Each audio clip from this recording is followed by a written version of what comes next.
বন্ধুরা, প্রচণ্ড শীতে মানুষ যখন কাঁথা কম্বল চাদরের নিচে মুড়িয়ে শুয়ে থাকে, তখনই এই বাংলার কৃষক ভাইরা এই শীতকে উপেক্ষা করে এই যে পানির ভিতরে সোনার ফসল ফলাতে সকাল ভোরেই তারা নেমেছে মাঠে।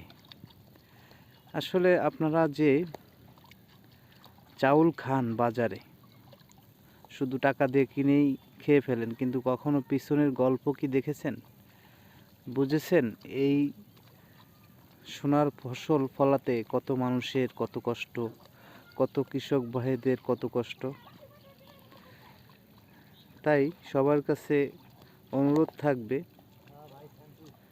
যারা বাজার থেকে চাউল কিনেন, ধান কিনেন, অবশ্যই এই কষ্টের কথা মনে রাখবেন এবং কৃষকের ন্যায্য মূল্য দিয়ে পণ্য কেনার চেষ্টা করবেন এবং শ্রমিকের ন্যায্য মূল্য দিয়ে সেবা নেওয়ার চেষ্টা করবেন। সবাইকে ধন্যবাদ, ভালো থাকবেন, আল্লাহ হাফেজ।